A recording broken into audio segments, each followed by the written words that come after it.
The subway car rattled and screeched as it pushed through the dark tunnels beneath the city. Commuters sat hunched over their phones, exhausted after a long day, when a piercing cry suddenly filled the air. A baby's wail echoed through the car, high-pitched and desperate. People groaned, some rolled their eyes, others tried to cover their ears.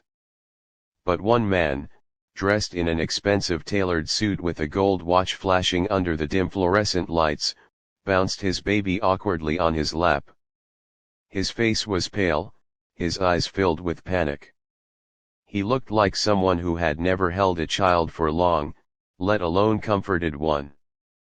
That man was Daniel King, a millionaire known in the business world for his ruthless decisions and wealth. But at this moment, none of his money mattered.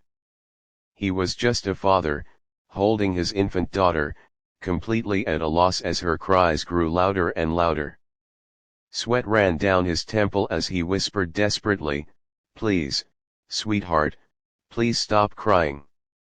Across the car sat a tired man in worn-out clothes, his shirt collar frayed and his shoes barely holding together. His name was Michael, a single dad raising his 5-year-old son alone after his wife had walked out years ago. He knew what it was like to hear a baby cry that hard, and he recognized the helpless look on Daniel's face. For a moment, he debated should he help or should he stay quiet. Like everyone else who was already judging, Michael took a deep breath and stood up. "Excuse me," he said gently, walking closer. Daniel looked up, startled, ready to snap back, but something in Michael's calm expression made him pause.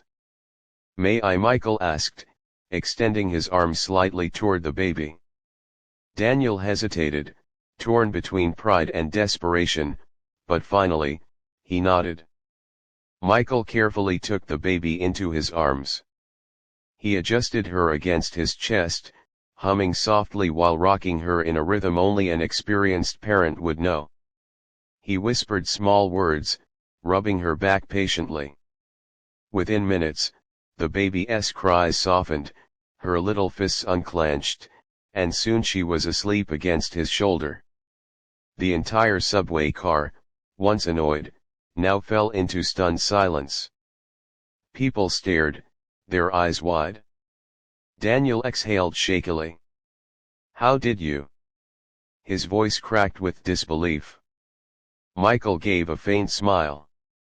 "I've been there. I know what it's like. Babies can sense when you're panicking. Sometimes they just need calm, steady arms." Daniel's jaw tightened. He was embarrassed. Here he was, a man who could buy anything money could offer, yet he couldn't soothe his own child. And this stranger, a man who clearly had nothing, had managed it so effortlessly. As the train rattled on, they began to talk. Daniel admitted that his wife had passed away suddenly just a few months earlier. He had thrown himself into work, terrified of failing as a father.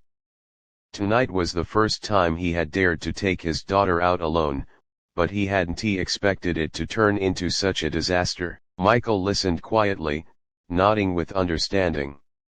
He shared his own story, how his ex-wife had abandoned him when their son was just a baby, leaving him to juggle 2 jobs while raising a child on his own.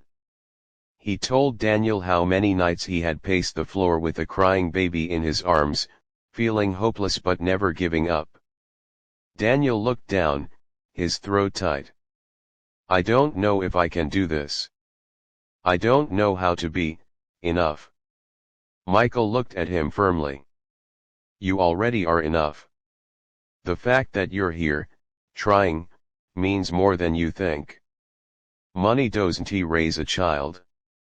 Presence does. Patience does.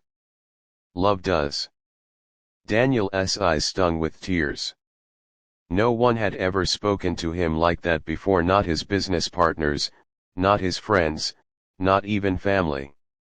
Everyone only saw him as powerful, successful, untouchable.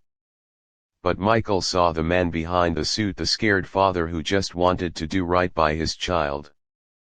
By the time the train screeched to its final stop, Daniel's perspective had shifted.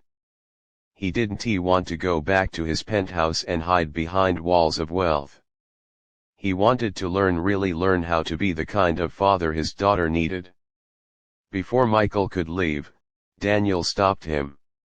"Wait," he said. I don't know how to thank you. But I need your help. You seem to know what I don't. Would you teach me?" Michael chuckled softly. "Teach you? I'm barely holding it together myself." "Exactly," Daniel replied. "That's what makes you the right person." From that day on, a strange but powerful friendship formed. Michael began spending time with Daniel, showing him little things: how to burp the baby, how to calm her, how to read her cues.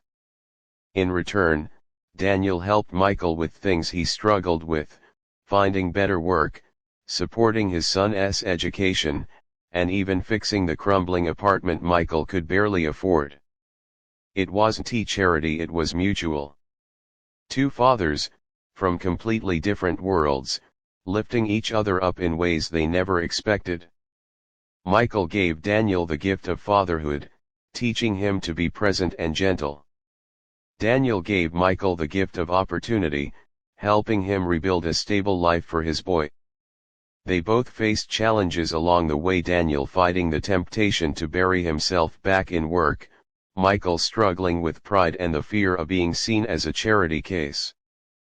But over time, they learned that strength wasn't about money or survival, it was about showing up for the people you love. Months later, on the same subway line where it all began, Michael sat with his son while Daniel cradled his daughter. This time, there was no crying, only laughter and warmth. Commuters smiled at the sight of two fathers and their children, proof that even the most unlikely encounters can change lives forever.